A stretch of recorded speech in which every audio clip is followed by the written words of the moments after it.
देख रहे हैं हेडलाइंस डेली HD न्यूज।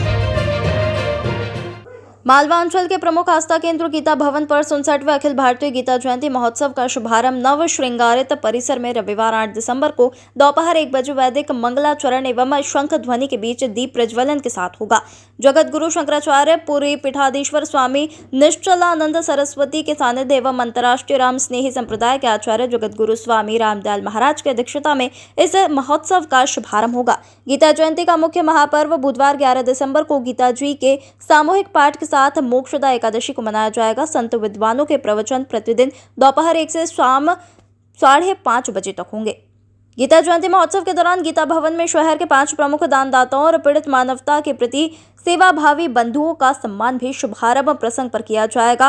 वहीं इसमें वरिष्ठ समाज सेवी सर्वश्री विनोद अग्रवाल, टिकमचंद गर्ग और राजेश गर्ग, प्रेमचंद गोयल एवं अन्नपूर्णा क्षेत्र के द्रविड़ नगर में लगभग 2400 वर्ग फुट का अपना मकान गीता भवन ट्रस्ट की दान करने वाली मातुश्री मान कुंवर देवी भरानी का सम्मान भी किया जाएगा। गीता जयंती के साथ ही 7 दिवसीय श्री विष्णु महायज्ञ भी 8 से 14 दिसंबर तक आचार्य पंडित कल्याण दत्त शास्त्री के निर्देशन में प्रतिदिन सुबह 8 से 12 बजे एवं दोपहर 3 से शाम 6 बजे तक होगा। इस बार भी ट्रस्ट मंडल द्वारा गीता जयंती महोत्सव को सनातन धर्म एवं संस्कृति के लिए समर्पित रखने का निर्णय लिया गया है।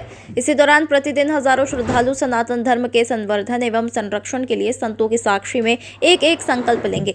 बांग्लादेश में हिंदुओं के खिलाफ हो रही हिंसा एवं अत्याचार के विरोध एवं सामाजिक सरोकार से जुड़े मुद्दों पर भी विचार मंथन होगा। गीता भवन ट्रस्ट के अध्यक्ष राम एरन, मंत्री रामविलास राठे एवं कोषाध्यक्ष मनोहर बाहेती ने आज पत्रकारों को उक्त जानकारी देते हुए बताया कि 67वें गीता जयंती महोत्सव में देश के प्रख्यात संत विद्वानों के आगमन का क्रम शुरू हो गया है। न्यासी मंडल के महेश चंद्र शास्त्री, दिनेश मित्तल, पवन सिंघानिया के अनुसार शुभारंभ समारोह का संचालन रंगकर्मी श्री संजय पटेल, लव सत्संग में नियमित सत्रों का संचालन डाकोर के देवकी नंदन दास एवं गोंडा के पंडित प्रहलाद मिश्र करेंगे। न्यासी मंडल के हरीश माहेश्वरी एवं संजीव कोहली ने बताया कि गीता जयंती महोत्सव में आने वाले संत विद्वानों से आग्रह किया गया है कि वे इस बार भी सनातन धर्म एवं संस्कृति पर आधारित ज्वलंत मुद्दों एवं बांग्लादेश में हिंदू सनातनी बंधुओं पर हो रहे अत्याचार के विरोध पर सभी धर्मालुजनों का मार्गदर्शन कर प्रतिदिन सत्र के समापन अवसर पर श्रद्धालु को संकल्प भी दिलाएंगे कि वे सनातन धर्म के संरक्षण एवं संवर्धन के लिए स्वयं श्री आचरण करेंगे तथा अपने बच्चों और आसपास के लोगों को भी प्रेरित करेंगे। बाहर से आने वाले संतों एवं भक्तों के लिए भंडारे की व्यवस्था इस बार भी शनि उपासक मंडल के प्रदीप अग्रवाल के सहयोग से की जाएगी। महोत्सव के लिए गीता भवन परिसर में भक्तों की सुविधा के समुचित प्रबंध किए गए हैं। भाई साहब, इस वर्ष 8 दिसंबर 2024 रविवार के दिन से प्रारंभ होगा और 14 दिसंबर तक चलेगा। इसमें प्रतिदिन देश के प्रसिद्ध संत महात्माओं के प्रवचन दोपहर 1 बजे से लेकर शाम को 6:30 बजे तक होंगे।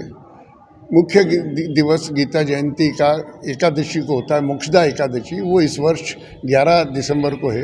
उस दिन प्रातःकाल 8 बजे से 10:30 बजे तक गीता के मूल अध्याय का पाठ होता है और उसके पश्चात गीता जी की आरती होगी। इस वर्ष एक विशेष कार्यक्रम ये है कि हमारे अस्पताल के रिनोवेशन के लिए जिन सज्जनों ने हमें बहुत बड़ी राशि का दान दिया था और बिल्डिंग बना के दी है, उन तीनों जनों का हम सम्मान करना चाहेंगे।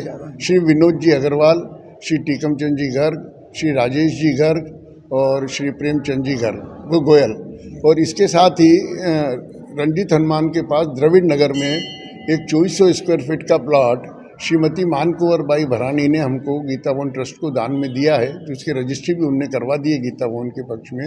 उनका इस तरह इन सभी का हम गीता जयंती के उद्घाटन सत्र में ही सम्मान करने जा रहे हैं। राठी जी बताएं, ये जो पूरा आयोजन हो रहा है इसमें प्रमुख संत कौन पधारने वाले हैं? इस पूरा आयोजन गीता जयंती 8 दिसंबर से 14 दिसंबर तक हो रही है। इसमें प्रमुख जो है हमारे यहाँ शाहपुरा पीठाधीश श्री 1008 श्री रामदयाल जी महाराज, जो 7 दिन तक यहाँ विराजमान की अध्यक्षता करेंगे। उसके बाद में निष्ठानंद जी महाराज जो है जगन्नाथपुरी वाले, वो भी पधारेंगे। और गोविंद देव गिरी जी जो राम मंदिर अपने अयोध्या है उसके जो कोषाध्यक्ष है, वो भी 9 तारीख को पधार रहे हैं। वल्लभ राय जी महाराज जो बल्लभाचार्य संप्रदाय वाले, वो भी पधारेंगे। और अन्य संत को में जो है प्रणयानंद जी महाराज महामंडलेश्वर है वो भी पधार रहे हैं, परमानंदा जी सरस्वती वो भी पधार रहे हैं, मंदाकिनी दीदी जो रामकिंकर जी महाराज की शिष्या है वो भी पधार रहे हैं, जगदीशपुरी जी महाराज शक्करगढ़ वाले जो महामंडलेश्वर है वो भी पधार रहे हैं, भास्करानंद जी महाराज महामंडलेश्वर जो वृंदावन वाले हैं वो भी पधार रहे हैं, अन्य संत सभी करीब 30-35 पधार रहे हैं। अभी जो बांग्लादेश में हिंदुओं पर अत्याचार हुए हैं तो गीता भवन के अंदर गीता जयंती महोत्सव के अंतर्गत क्या इस पर किस तरह की हमारा संतों से यही हमने निवेदन किया है कि बांग्लादेश में जो अत्याचार हो रहा है हिंदुओं पर उसके ऊपर आप कुछ हमको प्रकाश डालें तो संत महात्मा उनका प्रकाश निश्चय डालेंगे। गीता जयंती महोत्सव हम हर साल गीता जयंती का एक पखवाड़ा पूरा मनाते हैं और उसमें देश भर के विशिष्ट संत आते हैं और प्रवचन देते हैं और धर्म प्रेमी जनता को उसका लाभ होता है। यहाँ हम आध्यात्म के साथ पीड़ित मानवता की सेवा भी करते हैं और उसके लिए एक बड़ा हॉस्पिटल हम उस चलाते हैं जिसमें बहुत कम कीमत पे स्वास्थ्य का लाभ मिलता है।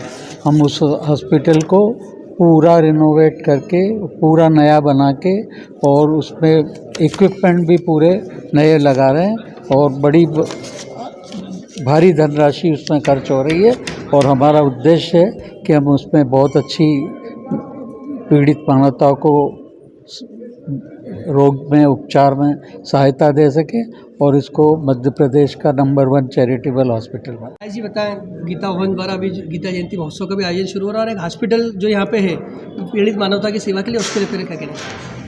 गीता भवन जो संस्था है ये करीब 67 ईयर पुरानी है और मेरे माताजी पिताजी भी यहाँ 50 वर्षों से आते थे और यहाँ पे जितने भी संत महात्मा आते थे उनका ध्यान जो भी वो प्रवचन देते थे वो सुनने के लिए यहीं रुकते थे कई बार तो वो। और मुझे जो यहाँ पर सेवा दी जाती है अस्पताल में वो काफ़ी अच्छी और सस्ती दी जाती है। ट्रस्टों के अस्पताल में मेरी निगाह में सबसे अच्छा अस्पताल यही है।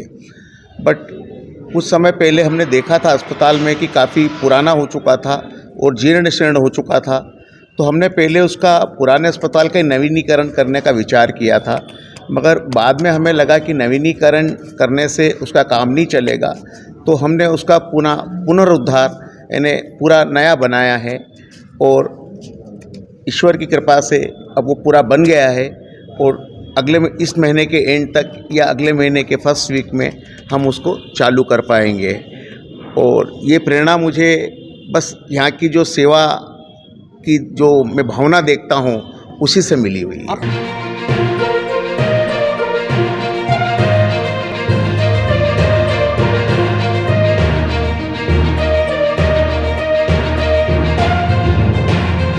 आप देख रहे हैं हेडलाइंस डेली